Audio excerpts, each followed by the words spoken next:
Donc maintenant que nous avons créé les comptes de l'utilisateur, il va devoir se connecter maintenant. Donc dans l'appareil FlexiPOS, parce que généralement, on utilise la version ici, dans l'appareil FlexiPOS, là où elle doit imprimer les reçus et tout ça. Donc ça apparaît comme ça.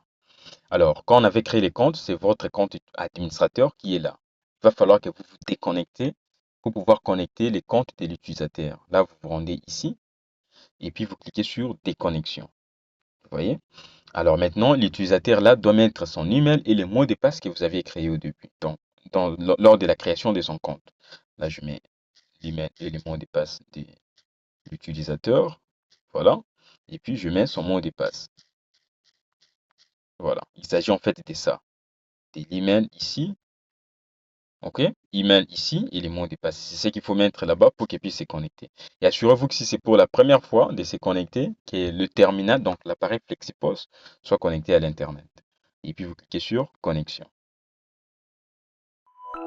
Voilà. Là, elle aura accès ici elle aura accès aux différents, aux différentes options selon les autorisations qu'on lui avait fait. Alors, pour ajouter un produit, donc on va cliquer dans ajouter, dans produit, ici. Et puis, nous avons là la liste de tous les produits et services que nous vendons. S'il s'agit d'ajouter, on va cliquer sur le bouton plus. Voilà. On met nom du produit. Par exemple,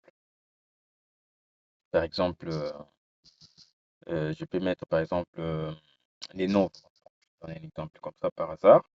Nature, vous choisissez produit, catégorie, vous choisissez la catégorie qui vous convient, ce qu'on avait configuré au début. Et puis, coût de revient, vous mettez le prix auquel vous achetez ça. Prix des ventes, vous mettez le prix auquel vous achetez ça. Vous vendez ça. Quantité actuelle dans les stocks, je mets 0 parce que je vais vous montrer comment ajouter la quantité stock. Et puis, vous mettez le code barre si nécessaire. Vous mettez le numéro de code barre là-bas. Carrément, vous cliquez là pour pouvoir scanner les codes barres. Vous voyez, à partir d'ici, ça va vous permettre de scanner les codes barres. Donc, si ce n'est pas nécessaire, vous laissez tomber. TVA, vous pouvez mettre 16% si vous travaillez avec la DGI pour récolter la TVA. Sinon, vous laissez ça aussi vide. Quantité stock minimum, ça veut dire que par rapport à ces produits, si ça reste 2 pièces par exemple, que le système puisse vous afficher la notification. Donc là, j'ai mis 2 pièces pour que le système puisse m'afficher la notification si ces produits restent 2 pièces au moment de la vente. Et puis à la fin, je clique sur enregistrer. Voilà. Donc vous voyez que les nouveaux, les produits que je viens d'ajouter, il est là. Alors maintenant, pour ajouter la quantité stock pour ces produits-là, je vais aller dans Opération stock et puis je peux ici taper les noms. Vous voyez? Alors là, je clique sur ça et ici, je vais mettre prix des ventes, enfin dans quantité, c'est que je vais ajouter dans les systèmes, par exemple 50. Opération, je choisis Entrée et puis je clique sur Enregistrer. Voilà, vous allez voir que les nouveaux a maintenant 50 quantités, donc ici, 50 quantités. Maintenant, pour vendre et imprimer les reçus, on va aller dans Vente. Donc, pour les produits, en tout cas, c'est ici.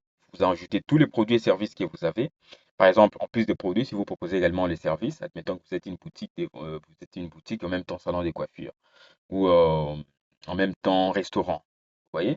Alors, pour ce qui concerne les restaurants, là, on va voir ça dans d'autres vidéos parce qu'il y a des options spécifiques au restaurant. Je prends les cas des salons de coiffure, par exemple. Là, s'il s'agit des services également de maquillage, par exemple, que vous proposez, là, dans Ajouter, vous allez mettre produit ou service, maquillage. Voilà. Et puis nature, vous choisissez service. Parce que ça, c'est un service. Catégorie, vous choisissez la catégorie qui correspond. Voilà, je pense que c'est ça.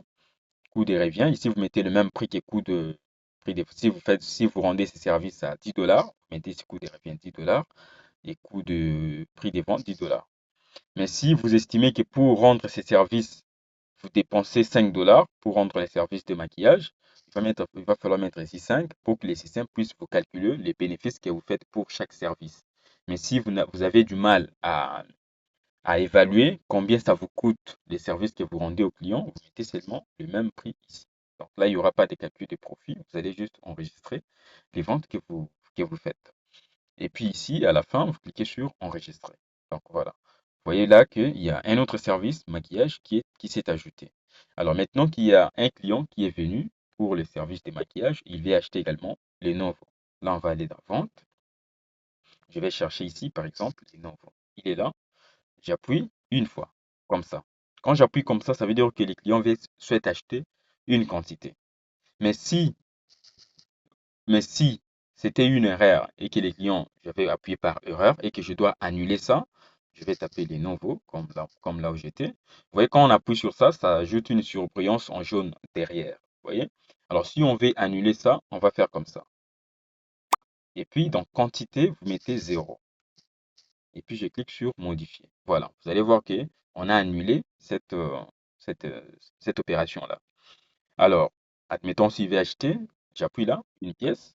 Si c'est deux pièces, j'appuie encore, ça va faire deux. Mais si je souhaite acheter par exemple 5 pièces ou 10, au lieu d'appuyer à chaque fois, je peux faire comme ça. Donc, vous faites glisser sur l'enregistrement et puis vous mettez ici la quantité que les clients souhaitent acheter, par exemple 10. Et puis je clique sur modifier et c'est fait. Je peux encore chercher, disons, maquillage. Voilà. Il est là, ça c'est un service, pas besoin de stock pour ça. Si une seule fois qu'on veut le maquiller, ben, vous appuyez une seule fois comme ça et les montants vont s'ajouter sur le total. Alors, une fois que vous aurez terminé à choisir tous les produits et services que le client souhaite se faire, et puis vous cliquez maintenant sur valider total, comme ça. Et ici, vous sélectionnez, mettez ici donc, vous cliquez sur terminer. Voilà. Alors ici, vous pouvez ou ne pas renseigner les informations du client. Donc, si les informations des clients sont nécessaires pour vous, là, je vais mettre par exemple, il a actuel. Vous mettez son numéro de téléphone. Si vous pensez qu'il faut renseigner absolument les informations des clients, dans montant payé, vous répétez 1510. Donc, 1510. Voilà. Voilà. C'est comme ça. Voilà. Mettez exactement le montant qui est ici, dans paiement. Voilà. Et puis, détail supplémentaire, si vous saisissez quelque chose ici, ça va apparaître également sur la facture. Si ce n'est pas nécessaire, vous laissez tomber et puis vous cliquez sur enregistrer. Voilà. Et ça va vous donner ici la possibilité d'imprimer la facture. Vous n'aurez qu'à cliquer sur ce bouton imprimer et puis ça va imprimer avec FlexiPost. Donc, c'est comme ça que vous allez procéder pour enregistrer les opérations. Alors, s'il s'agit, là, c'était pour enregistrer les ventes, on a fait. Alors maintenant, si c'est une erreur. On a fait une erreur pour une vente qu'on a déjà enregistrée et qu'on veut l'annuler. Là, on va aller dans vente et puis on clique sur les trois points là. OK. Donc, cet utilisateur, on ne lui avait pas donné les accès nécessaires. Là, c'est dans le compte administrateur. Bref, pour le compte utilisateur, lui, il va se limiter sur ses options. Il peut ajouter les produits selon les autorisations que vous lui avez données. Il peut faire les ventes, il peut ajouter les stocks et tout ça. Et puis, il y a ici option client. Donc, c'est là où vous allez voir tous les clients qui sont passés par chez vous, y compris ceux-là qui ont des dettes. Donc, voilà en gros. Alors, pour cette partie, c'est beaucoup plus pour le commerce de manière générale. Par exemple, boutique, bar, terrasse, et puis salon de beauté et tout ça. En ce qui concerne le restaurant, je vais faire une autre vidéo parce qu'il y a des options spécifiques par rapport à ça. Je vais vous montrer comment vous allez vous en sortir avec. Alors maintenant, je vais devoir me déconnecter de ces comptes de l'utilisateur pour me connecter en tant qu'administrateur pour pouvoir effacer. Parce que les vendeurs, eux, ils n'ont pas cette possibilité-là de pouvoir effacer les ventes qu'ils ont déjà réalisées. Mais là, c'est possible dans les comptes administrateurs. Pour ça, je vais devoir me déconnecter. Donc, je clique ici sur les trois points et puis déconnexion. Là, je vais mettre mon compte à moi en tant qu'administrateur. Voilà. Et puis, je me connecte. Je me connecte. Voilà. Donc là, alors, si je souhaite, par exemple, là, je suis dans une autre succursale, ça affiche la vente zéro parce que on gère plusieurs entreprises dans un seul compte. Et le compte auquel je me suis connecté actuellement, ce n'est pas le compte que le précédent vendeur a effectué les opérations. Si je vais rentrer dans le compte que le vendeur a effectué l'opération, je vais aller ici sur les trois points et puis succursale. Les succursales de ces vendeurs-là, c'est ça ici, agence intelligence. Donc, je vais cliquer là et puis je clique sur basculer pour pouvoir basculer, pour me connecter maintenant, pour basculer vers les comptes là de, de, de, de- de là où on a effectué les ventes. Si les succursales n'apparaissent pas chez vous, vous vous rendez seulement sur les trois points ici et puis vous cliquez sur importer les succursales. Ça va apparaître. Si vous en avez deux, trois, quatre, vous pouvez basculer d'une succursale à une autre. Comme là, si je veux voir les opérations pour cette succursale ici, je vais cliquer là et puis je clique sur confirmer. Et là, c'est fait. Je fais retour. Voilà, vous voyez que les ventes que le caissière avait réalisées des 1510, il est là. Parce que j'ai basculé vers cette nouvelle succursale. Vous voyez? Alors, je clique sur vente et maintenant ici, je veux, euh, je veux effacer ça parce que c'était une erreur. Par exemple, on veut effacer le maquillage, c'était une erreur. Là, je vais entrer là-bas et puis je clique sur les trois points. Vous voyez que quand je clique là, toutes les options sont actives pour moi parce que moi, je suis administrateur. Par contre, pour la caissier, ce n'était pas ça. Donc là, je vais cliquer sur historique des ventes et je vais voir ici toutes les ventes qu'on a réalisées. Je vais choisir maquillage parce que c'est ce que je vais effacer. C'est ça ici. Ça me montre les détails, les noms des clients, les numéros des factures, y compris même voilà, les services qu'on lui a proposés. Alors, pour effacer, vous allez faire cliquer, glisser comme ça. Et puis, vous cliquez sur confirmer. Et vous confirmez à nouveau. Et ça sera effacé. Donc là, si je rentre, vous allez bien voir que les ventes d'aujourd'hui, c'est resté 1500 parce que j'ai effacé l'autre vente des 10 $. Vous voyez? Alors, toujours ici, je peux également faire sortir les rapports. Là, je clique toujours sur trois points et puis rapport des ventes. Ici, je vais mettre, si je veux voir les rapports d'aujourd'hui, je mets du 17 au 17 et puis rapport non détaillé, je mets non par exemple, caissier, j'ai choisi tous et puis je peux soit afficher ou partager. Donc, si je clique sur afficher, et bien voilà, ça va m'afficher en fait les ventes dans sa totalité. Je fais retour. Si je vais partager pour pouvoir m'envoyer soit par mail ou par mon numéro WhatsApp, je vais cliquer là, partager. Voilà, je vais choisir par exemple WhatsApp. Voilà, je pourrais m'envoyer ça. Je peux envoyer ça je peux envoyer ça par exemple à Michel Elaco. Voilà,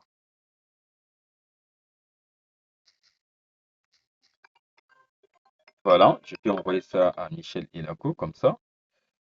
Et puis je clique sur envoyer. Voilà, là je confirme. Et voilà, les rapports là, hein, que nous avons partagés, ça apparaît ici. Donc si je clique là, je peux bien les voir, les visualiser. Voilà.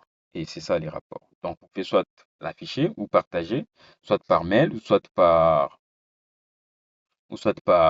WhatsApp, comme vous voulez. Donc, c'est comme ça que vous pouvez visualiser les rapports. En ce qui concerne les entrées, si vous avez commis une erreur pendant que vous étiez en train de faire les entrées, vous rentrez seulement là-bas. Et puis, vous cliquez ici, vous sélectionnez historique des entrées. Cliquez là, vous allez voir ici toutes les entrées que vous avez faites. Si vous voulez annuler ça, par exemple, faites comme ça. Et puis vous cliquez sur confirmer et ça sera annulé. Donc c'est comme ça que vous pouvez procéder pour, euh, pour effacer les entrées. Si vous voulez voir également le rapport des entrées que vous avez faites, vous cliquez là et puis rapport des entrées. Vous pouvez soit faire du premier, enfin du 17 au 17 et puis ici vous choisissez.